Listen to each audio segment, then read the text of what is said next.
What if the most forbidden place in Japan was never meant for human life at all?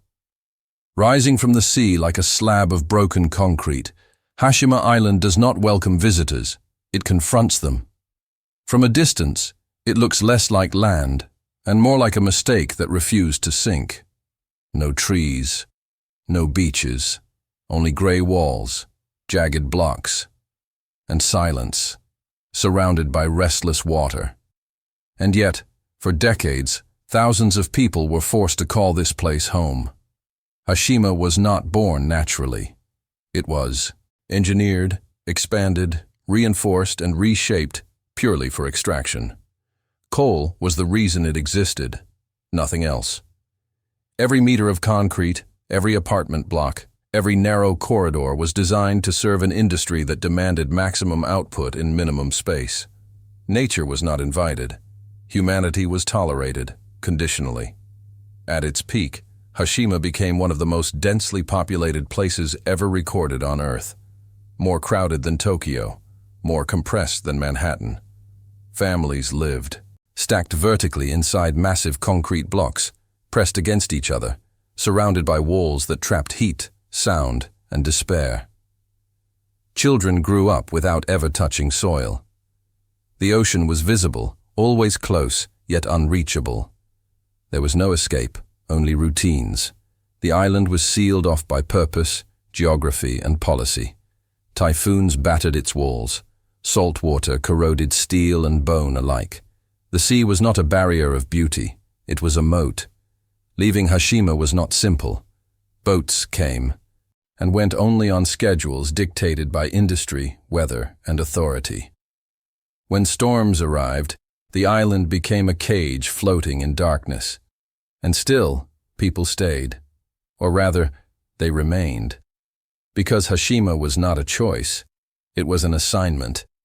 Every aspect of life on the island was controlled by the mind beneath it. Work dictated sleep, shifts dictated meals. The deep tunnels below the seafloor pulsed like a hidden heart, and everyone above lived in service of what happened underground. The deeper the mine expanded, the more the island grew upward, stacking lives on top of labor. But what makes Hashima truly unsettling is not its density or its architecture.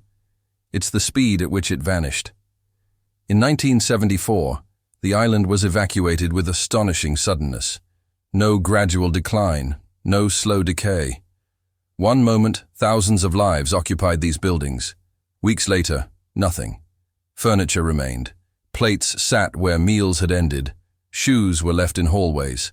Toys lay untouched. The island was abandoned almost overnight, as if the population had been erased rather than relocated.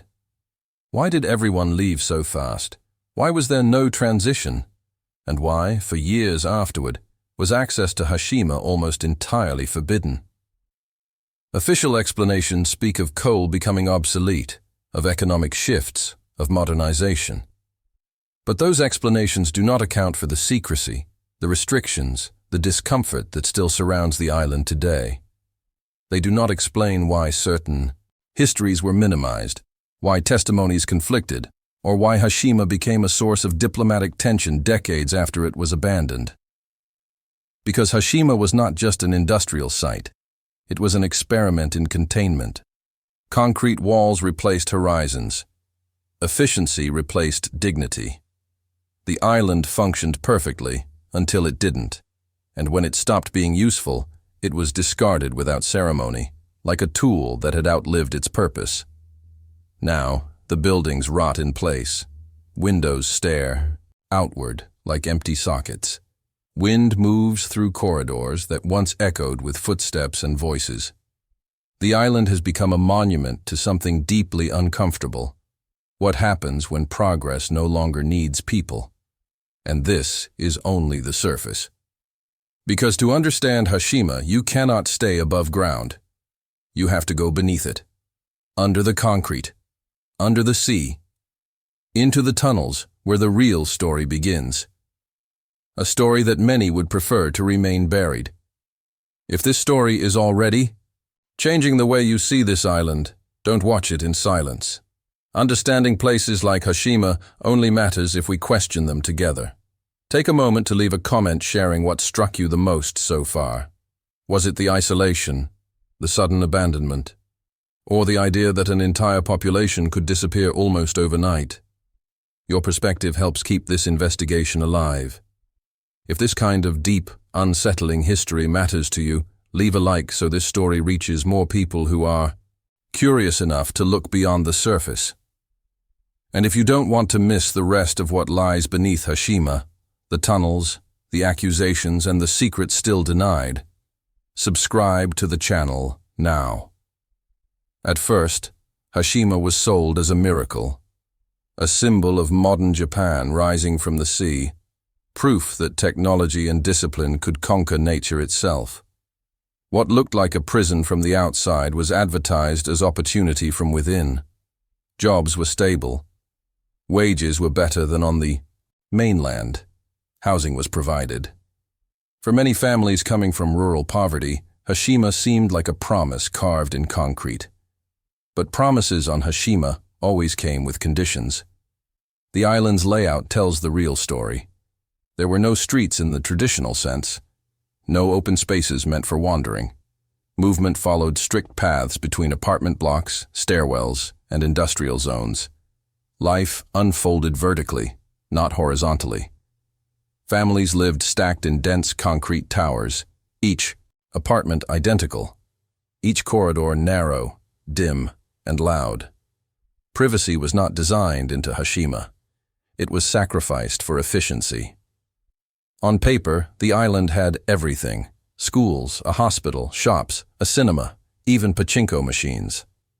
It was often described as a self-contained city. But this image hides an uncomfortable truth. Every institution on Hashima existed to keep workers functional, not fulfilled. Education prepared children for the mine or for obedience. Medical care focused on keeping, say, laborers alive enough to return underground. Entertainment existed to release pressure, not to create freedom. The air itself was heavy. Coal dust drifted everywhere, clinging to clothes, lungs, and walls. Even above ground, the mine was never absent. The sound of machinery traveled upward through concrete. Vibrations passed through floors at all hours. The island never truly slept. Shifts rotated endlessly, day bleeding into night. Time measured not by sunlight, but by sirens and schedules. Families learned to live inside this rhythm. Children played in corridors because there was nowhere else to go. Rooftops became improvised playgrounds, dangerously close to exposed edges and rusted railings. The ocean was always visible, always moving, but it was not a place of leisure. Swimming was rare, often discouraged, sometimes forbidden. The sea was a boundary, not an escape. And then there was the weather.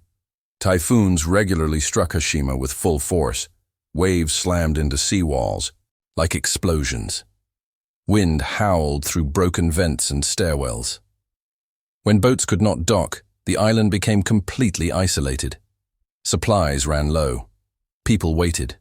There was nowhere to leave, nowhere to hide. In those moments, Hashima revealed what it truly was: a sealed environment where survival depended entirely on planning, compliance, and endurance. The buildings aged quickly. Salt water corroded steel reinforcements inside the concrete. Cracks spread along walls and ceilings. Repairs were constant, but rarely perfect. Residents lived with falling plaster, leaking pipes, and unstable staircases. Accidents were common, especially among children. Yet complaints rarely traveled far. The island answered to the mine, and the mine answered to production.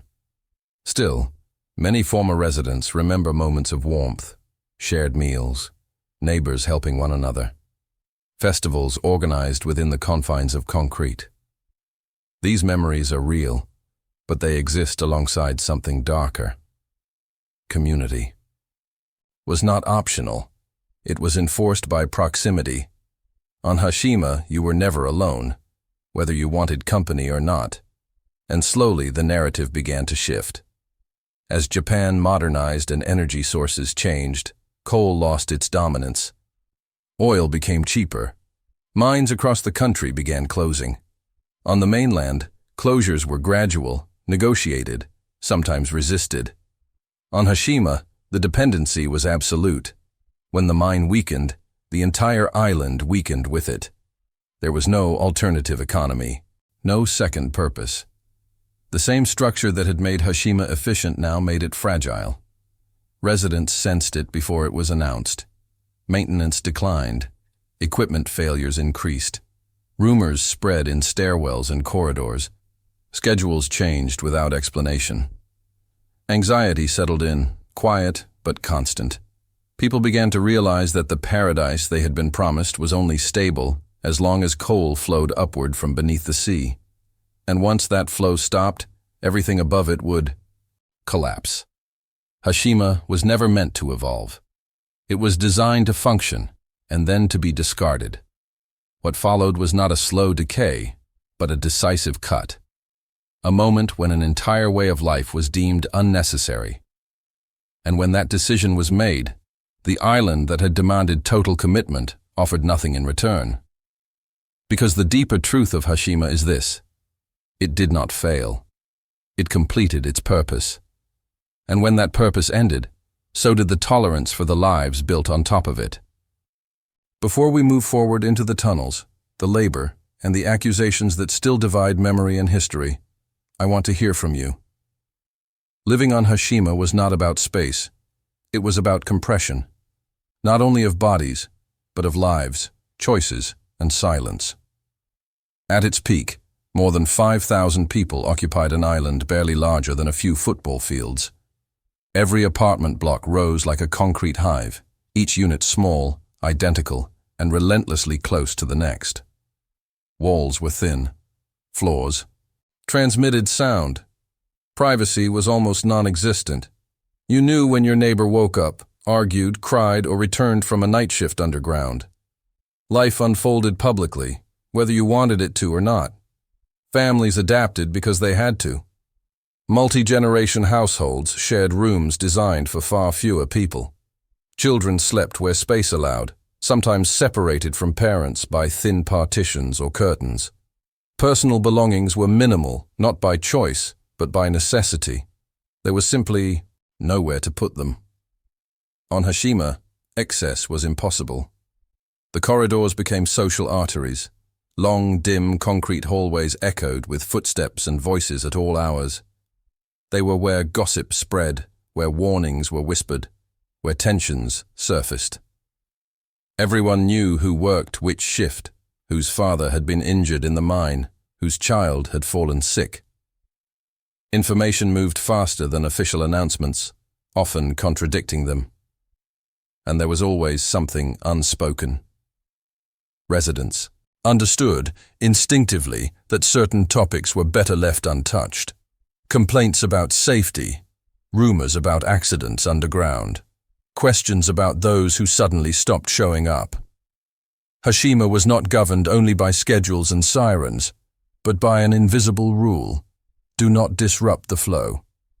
Children grew up inside this rule. Their world was bounded by concrete and sea. They attended school on the island, learning lessons shaped by necessity. Discipline mattered. Order mattered. Many were taught, directly or indirectly, that the mine was not just their parents' workplace, it was their future. Aspirations were practical, not expansive. Dreams had weight limits. Play was improvised and dangerous. Rooftops became playgrounds because there was nowhere else to go. Rusted railings and exposed edges turned games into calculated risks. Accidents happened. Falls. Injuries. Stories that ended abruptly and were rarely discussed afterward. Hashima did not have the luxury of extended mourning. The routine always resumed. For adults, the pressure was constant. Shifts rotated unpredictably. Sleep patterns fractured. Relationships strained under exhaustion and proximity. Arguments had no distance to fade into. There was no stepping away. Even the ocean, always visible, offered no relief. Swimming was discouraged, sometimes outright banned. The sea was not freedom. It was reminder. a reminder that leaving was never simple. And then there were the tunnels. Everyone knew they existed. Everyone knew they went deep, far beneath the seabed. But few spoke about what actually happened there. Miners returned coated in coal dust, eyes hollow with fatigue. Injuries were treated quietly. Some men walked differently after certain shifts. Some stopped working sooner than expected. Explanations were vague. The island learned to accept vague explanations.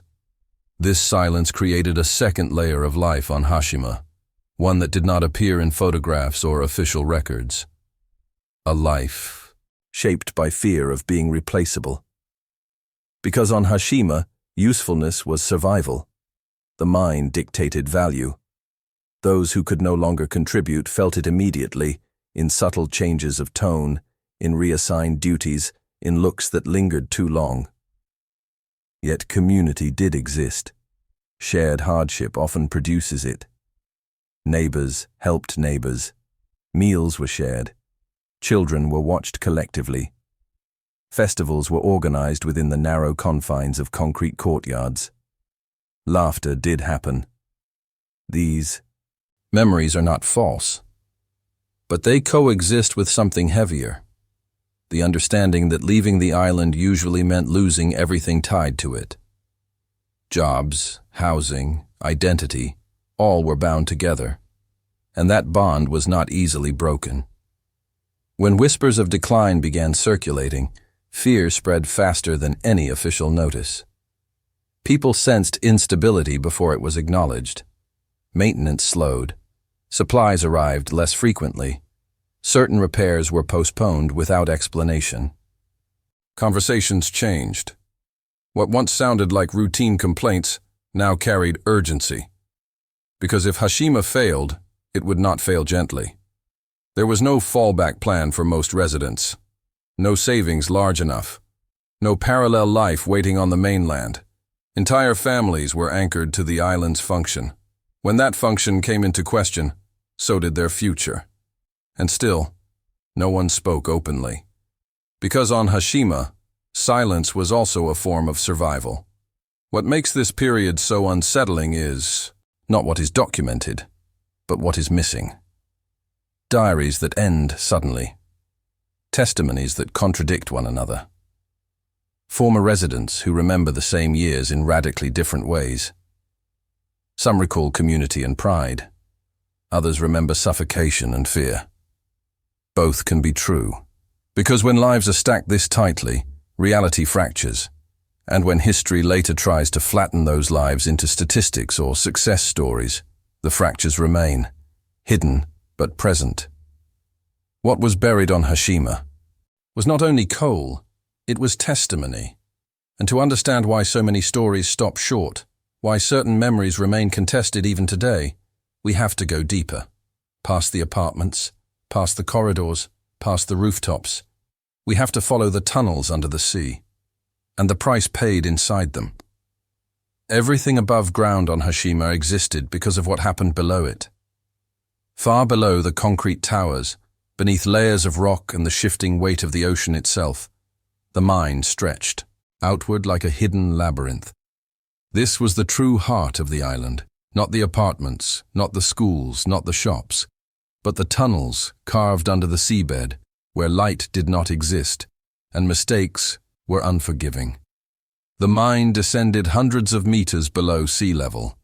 Shafts dropped straight down before branching into narrow horizontal tunnels that followed coal seams beneath the ocean floor. Water pressure was constant. Heat was relentless. Ventilation struggled to keep up.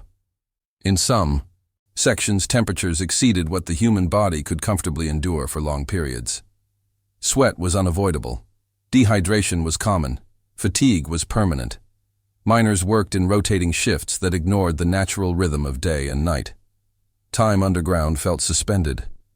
There was no sunrise to mark beginnings, no sunset to signal rest. Only alarms, whistles, and schedules dictated by production quotas. The deeper the tunnels expanded, the more dangerous conditions became. Rockfalls were an ever-present risk. Gas leaks could turn lethal in seconds. Flooding was a constant threat, especially during storms. Official records described the mine as modern and efficient. Safety procedures existed on paper. But former workers have described a different reality, one where speed often mattered more than caution, and where pressure to meet output targets quietly overruled concern for long-term health. Injuries were frequent, fingers crushed, backs damaged, lungs scarred by years of inhaling coal dust. Some men returned home each day visibly altered, slower, quieter, carrying pain they rarely described.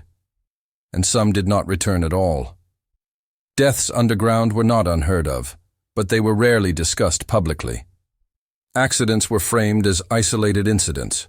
Compensation was handled internally. Conversations ended quickly. On an island where everyone depended on the same employer, pushing too hard for answers carried consequences. Silence became a survival strategy. Mine also created an invisible hierarchy. Those assigned to the most dangerous sections understood what that meant. Experience, age, physical strength, all played a role in who went where. Refusal was not a real option. Work assignments were tied to housing, income, and stability for entire families. Saying no underground could mean losing everything above ground. During wartime, this hierarchy darkened further. As Japan expanded its war effort, demand for coal intensified. Energy was critical. Production targets rose, labor shortages grew, and this is where Hashima's story becomes deeply uncomfortable. Historical evidence and testimonies indicate that forced labor was introduced during this period, including Korean and Chinese workers brought to the island under coercive conditions. These workers occupied the most dangerous roles. They lived separately. They were monitored closely. Communication barriers isolated them further. Mortality rates among forced laborers were significantly higher, though exact numbers remain disputed due to missing or incomplete records. Some deaths were recorded, others were not. The mine absorbed them all the same.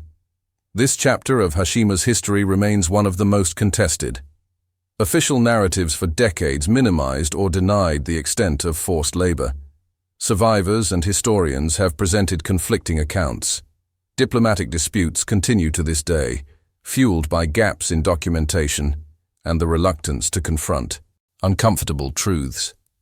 What is clear is this: the cost of coal was not shared equally. The island's concrete above ground hid the suffering below it. Families watched fathers, brothers, and sons descend each day into a space that felt increasingly hostile. Anxiety became part of daily life. Sirens signaling accidents cut through routines like knives. When something went wrong underground, the entire island felt it.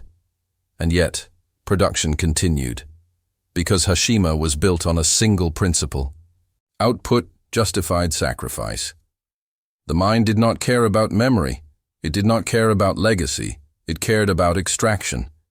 And when the seams began to thin, when profitability declined, the logic that had sustained the island turned against it with brutal efficiency. The same system that demanded absolute commitment would offer no loyalty in return. Once the mine no longer mattered, neither did the lives bound to it. Understanding Hashima means confronting this uncomfortable equation, one where progress was measured in tons of coal, not in human cost, and where suffering was buried as deeply as the tunnels themselves. And this leads directly to the most sensitive chapter of all, the part of the story that many would prefer remain unresolved. There is a reason Hashima remains uncomfortable to discuss even today. It is not because of ghosts or ruins or abandoned buildings. It is because of people whose stories were never meant to survive. As Japan entered total war in the late 1930s and early 1940s, coal became a strategic resource. Factories, railways, ships, weapons, all depended on it. Hashima's mine, already dangerous, became essential. And when voluntary labor could no longer meet demand, the system changed its rules. Workers were brought to the island who did not come by choice. Historical records, survivor testimonies, and independent investigations indicate that Korean and Chinese laborers were forcibly transported to Hashima during this period. Some were prisoners. Others were civilians coerced through deception, threats, or colonial authority. Once on the island, leaving was not an option. The sea that isolated everyone else became a prison wall for them. These workers were assigned the most brutal tasks underground. The deepest tunnels, the hottest sections, the most unstable rock. Language barriers isolated them further. They lived apart from Japanese workers, under stricter surveillance with fewer protections. Medical care was minimal. Food rations were often worse. Punishments were severe. Injuries were common. Exhaustion was constant. Survival depended on obedience and endurance. Mortality rates among forced laborers were significantly higher than among Japanese miners. Exact numbers are still debated because documentation is fragmented, incomplete, or missing altogether. Some deaths were recorded euphemistically, others were not recorded at all. Names disappeared into paperwork, if they were written down in the first place. This is where Hashima's silence becomes deliberate. After the war, Japan faced the task of reconstruction, not only of cities, but of national identity. Narratives were simplified. Responsibility was blurred. Industrial achievements were emphasized. Human cost was minimized. Hashima was remembered as a symbol of rapid modernization, not exploitation. Former forced laborers told a different story. Accounts emerged of beatings, starvation, impossible quotas, and bodies carried out of tunnels without ceremony. Survivors spoke of watching co-workers collapse and never return, of working under conditions where injury meant abandonment. These testimonies challenged the official image of Hashima and were often dismissed, delayed, or contested.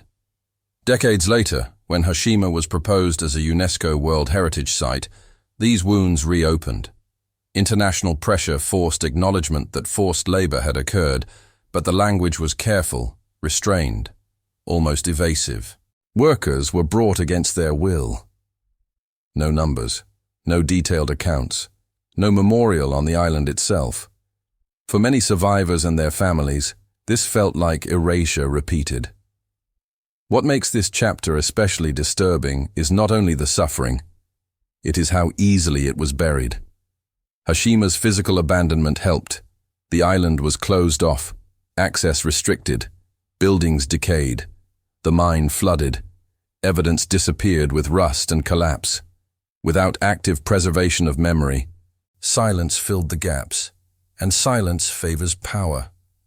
Former residents remember Hashima differently, depending on where they stood within its hierarchy. Some recall stability, community, and pride. Others remember fear, coercion, and loss. These narratives collide, not because one side lies, but because the system allowed radically different realities to exist at the same time. Progress for some, punishment for others. This is why Hashima is not just a ghost island. It is a contested memory, a place where concrete preserved buildings but erased voices, where documentation survived better than testimony, where acknowledgement came late and incompletely. And this unresolved tension still lingers. Because once an entire population accepts silence as survival, breaking that silence becomes dangerous, even generations later.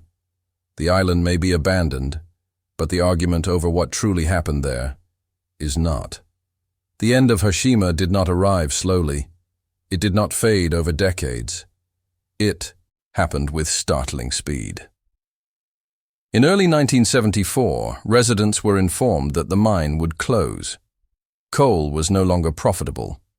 Oil had replaced it. The logic was cold, efficient, and final. What had sustained the island for generations was suddenly obsolete. And because Hashima existed for one purpose only, that decision triggered everything else at once. There was no long transition. No gradual relocation plan stretched over years. Families were given weeks, sometimes days, to prepare. Boats arrived on schedules tighter than ever. Instructions were brief. Pack what you can carry. Housing on the mainland would be assigned later. Employment would be addressed. The details were vague, but the message was unmistakable. Hashima was finished. People moved through their apartments in disbelief. Objects became impossible choices. What do you take when you don't know where you're going? Furniture was abandoned. Dishes were left in cupboards. Calendars still hung on walls. Children's drawings remained taped to concrete. Shoes lined hallways where no footsteps would follow. The most unsettling part was not the departure. It was the silence that followed. Within weeks, the island that once held thousands was empty. No guards, no maintenance crews, no final ceremony. Doors were left unlocked, windows shattered with the first storms. The sea reclaimed the edges almost immediately. What had been one of the loudest, most crowded places in Japan became unnervingly still. Former residents described that last look back as unforgettable. The island did not look like a home being left behind. It looked like something being erased. There was no return. On the mainland, reality arrived quickly. Assigned housing was often temporary. Jobs were scarce. Skills built entirely around mining had limited use elsewhere. Social networks dissolved. People who had lived stacked together for decades were suddenly scattered across cities and towns, isolated in ways they had never experienced before.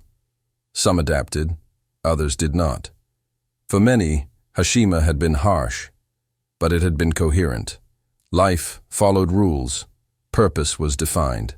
Leaving meant freedom, but also disorientation. A world without sirens, without shifts, without the constant presence of the mine, felt empty. Former residents speak of a strange nostalgia, even for suffering, not because it was good, but because it was known. The island behind them decayed rapidly.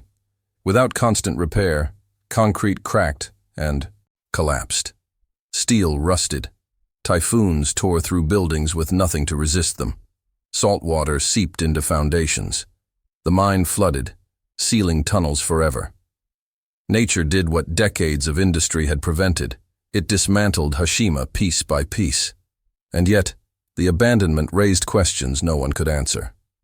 Why was the evacuation so abrupt? Why was access restricted so quickly afterward? Why were no serious efforts made to document the final days while witnesses were still present? Hashima was not just closed, it was sealed off from memory. For years, boats were forbidden to land, trespassing was illegal, photographs were rare, stories faded or fractured. The island became a rumor, a silhouette on the horizon, visible but unreachable. And in that isolation, something else began to grow. Legend. Because when a place empties too quickly, imagination rushes in to fill the void, and Hashima emptied faster than most. The building stood frozen in time, untouched by looters, preserved by neglect. A rare thing in human history. It was not ruins shaped by centuries, but by abandonment. A city that skipped decay and jumped straight into absence. And that absence became fertile ground for stories of echoes in stairwells, of figures seen in windows, of voices carried by wind through empty corridors. The island was no longer just a former industrial site. It was becoming something else entirely. Before we follow that transformation, before we step into the myths, apparitions, and fear that would later define Hashima, I want to ask you, when Hashima emptied, it did not become quiet in the way abandoned places usually do. It became listening. With no engines, no sirens, no voices, the island's concrete began to amplify every sound that remained. Wind rushed through stairwells like breath. Loose doors slammed without warning. Waves struck the seawall and echoed upward through hollow buildings, creating deep, rhythmic thuds that traveled for minutes at a time. Former residents say that even years later, the sounds of Hashima never fully left them. It was only after the evacuation that the stories began. Fishermen passing nearby at night reported seeing lights flicker inside buildings that no longer had electricity. Some claimed silhouettes moved behind shattered windows, always just out of focus, always gone when looked at directly. Others spoke of voices, not words, but murmurs, carried across the water when the wind shifted just right. At first, these stories were dismissed as exaggeration, but they persisted, and as access to the island remained restricted, the lack of explanation gave them space to grow. Hashima had all the ingredients of a perfect haunted place: sudden abandonment, visible decay, sealed interiors, and unresolved trauma. Unlike ancient ruins, nothing here felt distant. Calendars still marked the year people left. Shoes remained where they were removed. Children's textbooks sat open on desks. The island did not feel old, it felt interrupted. In Japanese culture, places marked by sudden death, suffering, or unresolved emotion are believed to retain spiritual residue. Hashima fit this belief uncomfortably well. The island was not just abandoned, it was unfinished. Lives had ended there without closure. Work had stopped mid-routine. Memory had been severed. Explorers who later trespassed illegally described a sense of being watched. Not always fear, sometimes pressure, as if the island itself resisted. Intrusion. Photographs taken inside often showed strange distortions, blurred figures, unexplained shadows, shapes that didn't align with the structure. Skeptics point to lighting, moisture, and decay. Believers point to something else. The most common reports came from the old apartment blocks. Stairwells where footsteps echoed even when no one was moving. Upper floors where doors opened and closed on their own, moved by wind channeled through collapsing corridors.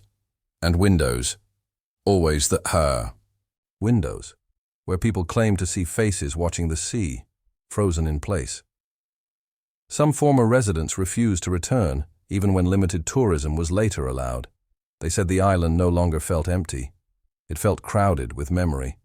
Others did return, and described a different kind of unease. Not fear of ghosts, but grief. Walking past the shells of their former lives, now exposed to sky and salt, felt like trespassing on something personal. The ghost stories were not just entertainment. They were a way of talking about what could not be said directly. Hashima's haunting was not about spirits roaming halls.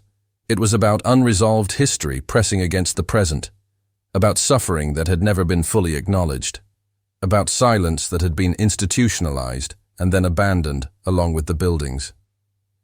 As the island's image spread through documentaries, photographs, and eventually popular media, Hashima became globally known as Battleship Island, and also as one of the most haunted places in Japan. Films, games, and urban legends drew from its shape and atmosphere. But in that transformation, something was lost. The ghosts became easier to talk about than the people. Talking about apparitions was safer than discussing forced labor. Talking about shadows was easier than naming responsibility. Talking about fear was simpler than confronting guilt. And so Hashima's identity shifted. From industrial experiment to haunted ruin. From human tragedy to aesthetic horror. The island became a symbol, but symbols can obscure as much as they reveal. What matters is this. The fear associated with Hashima did not begin after it was abandoned. It simply changed form. What once lived in exhaustion, coercion, and silence transformed into legend and unease. The island did not suddenly become haunted. It always was, just in ways that were harder to see. And as these stories spread, they attracted attention. Not only from thrill-seekers and filmmakers, but from authorities who understood that control over access meant control over narrative. Which brings us to the next phase of Hashima's existence. Because the island was not only abandoned, it was guarded. For decades after the evacuation, Hashima was not merely abandoned, it was deliberately kept out of reach. The island sat in plain sight, visible from the sea, close enough to photograph from afar, yet legally untouchable. Boats were prohibited from docking.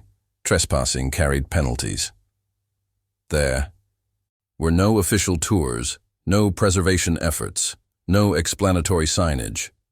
Hashima existed in a strange state of suspension, present but inaccessible. Officially, the reason was safety, and that explanation was not false. The buildings were unstable. Concrete had been poured quickly during its industrial peak, never meant to last without constant maintenance. Steel reinforcement corroded from decades of salt exposure. Floors collapsed without warning. Stairwells gave way. One wrong step could mean falling several stories through rotten slabs. From a purely structural standpoint, Hashima was dangerous. But safety alone does not explain the level of restriction. Other ruins far older and equally unstable around the world had been documented, studied, and partially opened. Hashima, by contrast, remained sealed with an unusual firmness. No academic access, no formal archaeological surveys for years. Little effort to preserve interiors before they decayed beyond recognition. It was as if time itself was being allowed to erase evidence. This fueled suspicion. Unauthorized visitors, fishermen, urban explorers, and photographers occasionally landed illegally, risking arrest. Their accounts were strikingly consistent. Interiors left exactly as they had been abandoned. Apartments with personal belongings still in place. Offices with documents scattered across desks. Schoolrooms with chalk still on blackboards. These were not curated ruins. They were frozen moments. Some explorers reported finding areas that seemed deliberately avoided in official discussions. Sealed shafts, collapsed access points to lower levels, and remnants of infrastructure that suggested deeper networks than publicly acknowledged. Whether these observations reflected reality or interpretation is debated. What mattered was perception. The island felt curated through neglect. As interest in Hashima grew internationally, driven by documentaries, photography, and its use as inspiration for fictional settings, pressure mounted on authorities to address it. But reopening the island posed a dilemma. Opening it meant exposure. Exposure meant scrutiny. And scrutiny meant questions that had never been fully answered. When limited access was finally introduced in the late 2000s, it was tightly controlled. Visitors were restricted to a narrow path reinforced with new platforms. Tours were short. Movement was guided. Certain buildings were visible only from a distance. Entry into residential blocks was forbidden. The mine remained completely inaccessible. Information presented focused on architectural achievement and industrial heritage. Human suffering was acknowledged briefly, often vaguely. Nothing was technically hidden, but very little was emphasized. This selective framing shaped public understanding. Hashima became an icon of rapid modernization, a marvel of early concrete architecture, a symbol of Japan's industrial rise. The darker chapters were mentioned, but not explored. The island was open just enough to be seen, not enough to be interrogated. And that balance was intentional. Because once people can walk freely, they start asking different questions. They notice details that don't appear in brochures. They linger where guides don't want them to. They connect fragments. By controlling access, authorities controlled narrative. Even today, former residents and descendants of forced laborers remain divided over how Hashima should be presented. Some fear that focusing on suffering overshadows their memories of community. Others argue that avoiding it repeats historical erasure. The island has become a battleground of memory, not in open debate but in omission. Hashima's forbidden status was never only about safety. It was about containment, of risk, of interpretation, of responsibility. And yet, containment has limits. Because memory does not require permission, and questions do not fade simply because they are inconvenient. As the island entered a new phase, no longer fully sealed, but not fully exposed, a deeper conflict emerged. A conflict between preservation and truth, between pride and accountability. When Hashima was officially recognized as a World Heritage Site, the announcement was framed as a triumph, a symbol of Japan's rapid industrial modernization, a testament to engineering ambition, a preserved relic of a nation's transformation. But beneath the ceremony and formal language, the decision reopened wounds that had never healed. For some, the designation felt like validation, proof that Hashima mattered, that the lives lived there were part of something historically significant. Former residents saw recognition of their endurance, their community, their role in building modern Japan. To them, Hashima was not a ghost island. It was a home, however harsh. For others, the recognition felt like an insult. Survivors of forced labor and their descendants argued that the island was being celebrated, without fully confronting the suffering embedded in its concrete. They questioned how a site could be honored while minimizing the voices of those who had no choice but to work and die there. They pointed to plaques that spoke of workers brought against their will, without names, numbers, or stories. To them, Hashima was not heritage, it was unresolved injustice. This tension defines Hashima's present identity. Tourists now arrive by boat, escorted along narrow walkways built to keep them safe and contained. They photograph ruins from designated angles. They listen to guides describe architectural innovation and population density. They leave after an hour or two, carrying images of decay and atmosphere. Few leave with a full understanding of the island's moral weight. Hashima is preserved physically, but fragmented narratively. What visitors see is curated. What they don't see is just as important. The mine remains sealed. Entire residential blocks are off limits. Stories are summarized, not examined. The island exists as a carefully managed experience, not an open historical inquiry. And this raises a deeper question. What does it mean to preserve a place like Hashima? Preservation usually implies protection, education, remembrance. But remembrance requires honesty, and honesty is uncomfortable when history involves coercion, silence, and exploitation. Turning Hashima into a tourist destination risks aestheticizing suffering, reducing complex human experiences to dramatic ruins and striking photographs. At the same time, ignoring the island entirely would allow decay to erase it completely, along with whatever evidence remains. Between erasure and exhibition lies a narrow ethical path, one that Hashima has not fully resolved. For younger generations in Japan, Hashima often exists only as an image, a dramatic silhouette, a setting for films and games, a symbol divorced from lived experience. As time passes, memory thins. First-hand testimony fades. What remains are narratives shaped by institutions, media, and politics. And narratives, once fixed, are difficult to challenge. This is why Hashima remains deeply uncomfortable. It refuses to settle into a single meaning. Is it a monument to progress? A warning about unchecked industrial ambition? A memorial to those who suffered in silence? Or all of these at once? Hashima stands suspended between pride and regret, between preservation and forgetting. Its concrete walls still face the sea, still weather storms, still hold the echoes of lives, once stacked tightly together. But what those walls represent depends entirely on who is allowed to speak and who is not. And that brings us to the final question, the one that has never been fully answered.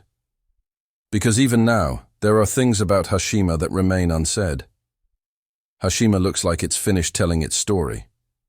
A ruined skyline, a flooded mine, a deserted island that has already become a postcard of decay. But the most unsettling part of Hashima is not what we can see, it's what we can't verify. Because when a place is controlled for long enough, the absence of evidence becomes its own kind of evidence. Documents go missing, testimonies contradict, numbers shift depending on who is speaking. And time does what institutions often rely on. It softens outrage into ambiguity. Hashima sits in that ambiguity. Start with the records. If you try to trace the island's population, the workforce, the casualties underground, you quickly hit fog. Some data exists, some doesn't. Some was never collected in a way that would survive scrutiny. In contested chapters, especially wartime, precision is replaced with estimates, and estimates are easy to argue about, easy to minimize, easy to bury inside uncertainty. Now add the mine itself. The physical source of the island's wealth and suffering is inaccessible, flooded, sealed, collapsed. Not just dangerous, but unreachable. That means no forensic confirmation of what happened. In deeper sections, no way to investigate certain claims with modern tools, no way to compare testimony against physical reality. A perfect setup for endless denial. Then there's the psychological truth. Places like Hashima create two histories at once. The one experienced by those who belonged, and the one endured by those who didn't. Former residents can speak honestly about community and childhood and survival without ever lying. They remember their own lives, their own sacrifices, their own loved ones. And for them, Hashima is painful because it is personal. But survivors of coercion and forced labor, and their families, hold a different truth. One defined by confinement, violence, humiliation, and loss. These truths collide not because one side is fictional, but because the system was designed to produce different realities at the same time. That is what makes Hashima so hard to close neatly. It is not a single story. It is a layered structure like the island itself. And the most disturbing questions remain stuck in those layers. How many people died underground, officially and unofficially? How many injuries were quietly absorbed without records? How many laborers were transported there against their will, and how many never made it back? How many names were lost in translation, in paperwork, in deliberate omission? Even when governments acknowledge forced labor occurred, acknowledgement is not the same as accounting. Saying, "It happened," without confronting scale and responsibility is not closure. It is containment. And then there's the cultural afterlife of Hashima, how the world now consumes it. A place that once functioned as a machine for extraction has become a machine for imagery. The island is filmed, photographed, mythologized. It appears in thrillers, games, documentaries. People speak about ghosts more readily than they speak about workers. They visit for atmosphere more than understanding. The ruins are aestheticized, turned into content, detached from consequence. That transformation is not neutral, because it risks turning suffering into scenery. And when suffering becomes scenery, history becomes optional. Hashima is now protected by law as heritage. But heritage without truth becomes a kind of camouflage. Visitors see reinforced pathways and dramatic views. They hear numbers and dates. They take pictures. They leave. But the most important part of Hashima, the human cost, remains partly sealed behind careful language and restricted access. So the real question is not whether Hashima is haunted. The real question is, what kind of haunting are we willing to admit? A ghost story is easy. It demands nothing from us except attention. But a history of exploitation demands responsibility. It demands discomfort. It demands that we look at progress and ask who paid for it, who benefited, and who disappeared into the foundations. And that's why Hashima still feels forbidden, not because the island is dangerous, but because its full story threatens the comfort of clean narratives. If you made it to the end, I want your theory. If you stayed with me all the way through this, you're not just watching content. You're confronting a story most people would rather scroll past. And that matters, because places like Hashima only stay forbidden when we stop asking questions. So here's what I want you to do right now. Subscribe to the channel if you want more dark, documented mysteries like this.